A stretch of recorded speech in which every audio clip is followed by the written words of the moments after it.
Ketika Jokowi memutuskan menggabungkan Kemendikbud dan Kemenristek, serta menciptakan Kementerian Investasi, wacana reshuffle kembali menguat.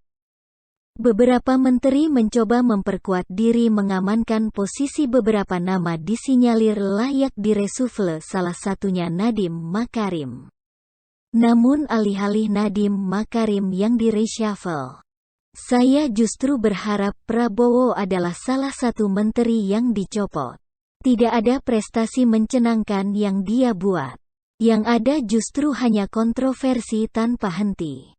Prabowo sebenarnya bukan orang yang layak menjadi menteri. Dia tipe orang yang merasa dirinya elit yang seharusnya bukan menjadi menteri, melainkan presiden. Jokowi butuh kerja ekstra keras untuk orang bermental penguasa seperti Prabowo. Jokowi memang berkepentingan menjadikan Prabowo menteri untuk meredakan tensi ketegangan yang sempat memuncak antara pendukung Prabowo dan pendukung Jokowi. Upaya ini menang berhasil. Istilah kampret dan cebong benar-benar lenyap, meskipun melahirkan istilah baru, yaitu kadrun. Namun sepertinya Jokowi perlu meninjau kembali keputusannya memilih Prabowo mengisi pos Menteri Pertahanan. Toh, perseteruan cebong dan kampret sudah selesai. Toh, keberadaan Prabowo di kabinet tidak membuat Gerindra sepenuh hati mendukung pemerintah. Nyatanya Fadlizon masih konsisten nyinyir kepada Presiden Jokowi. Selain itu, beberapa kejadian akhir-akhir ini juga layak menjadi pertimbangan untuk benar-benar menendang Prabowo dari jabatan Menhan. Kejadian-kejadian berikut antara lain. Pertama, Prabowo telah memaksakan kehendak agar orang-orangnya masuk menjadi Dewan Direksi BUMN. Awalnya Kementerian BUMN menolak nama-nama yang diajukan oleh Prabowo sampai akhirnya membuat Prabowo marah. Setelah bersih tegang, akhirnya caleg PKS yang bernama Kuncoro Pinardi dilantik sebagai Direktur Pemeliharaan dan Perbaikan PT PAL Indonesia berkat jasa Prabowo. Perilaku Prabowo yang marah-marah agar orang-orangnya masuk ke dalam Dewan Direksi BUMN tentu tidak baik dan sangat berbahaya. Seorang presiden saja tidak boleh bertindak seperti itu. Apalagi hanya seorang menteri. Masuknya orang PKS ke dalam Dewan Direksi BUMN juga mencederai asas demokrasi. Sebab, PKS bukanlah partai pendukung pemerintah.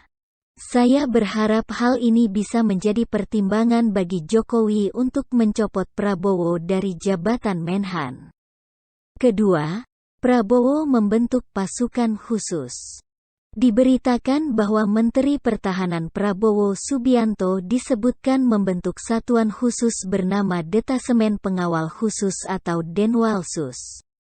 Denwalsus memiliki tugas di bidang pengawalan dan pengamanan. Di antaranya menjaga keamanan markas Kementerian Pertahanan, Prabowo, tamu-tamu khusus Kementerian Pertahanan dan tugas penting lainnya. Pembentukan pasukan khusus ini tentu patut dicurigai.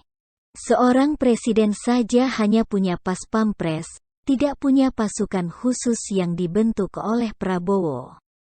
Jangan sampai pembentukan pasukan khusus ini hanya dalih bagi Prabowo untuk menyusun kekuatan. Menciptakan pasukan yang lebih loyal kepada dirinya dibanding presiden. Posisi Prabowo di Menhan juga cukup berbahaya. Sebab, seandainya sebuah negara terjadi kekosongan pemimpin, presiden dan wakil presiden, maka yang bertugas menjalankan roda pemerintahan adalah Menteri Pertahanan. Sangat berbahaya Menteri Pertahanan diisi oleh mantan rival, lebih-lebih sudah membentuk pasukan khusus. Oleh sebab itu, saya berharap hal ini juga menjadi pertimbangan bagi Jokowi untuk mencopot Prabowo.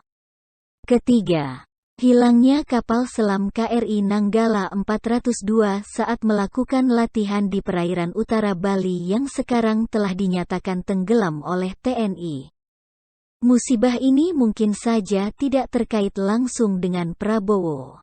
Namun hal ini juga bisa menjadi konfirmasi bahwa kinerja Prabowo sebagai Menteri Pertahanan bisa dianggap buruk karena sampai terjadi sebuah kapal selam tenggelam padahal hanya untuk latihan. Tenggelamnya kapal selam KRI Nanggala 402 juga menjadi catatan hitam untuk karir Prabowo sebagai Menteri Pertahanan. Sebab, dia tak mampu menyelamatkan kapal selam tersebut. Memang tak mudah untuk menyelamatkan kapal selam yang tenggelam. Butuh alat khusus yang canggih dan saat ini Indonesia belum punya.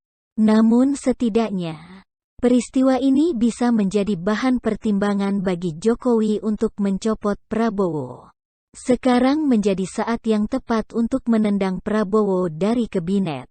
Saya yakin dicopotnya Prabowo dari Menteri Pertahanan tidak akan berdampak serius terhadap pemerintahan Jokowi. Jokowi tak perlu takut Prabowo akan menjadi oposisi yang membahayakan. Saat ini posisi Jokowi berkali lipat lebih kuat dibanding Prabowo.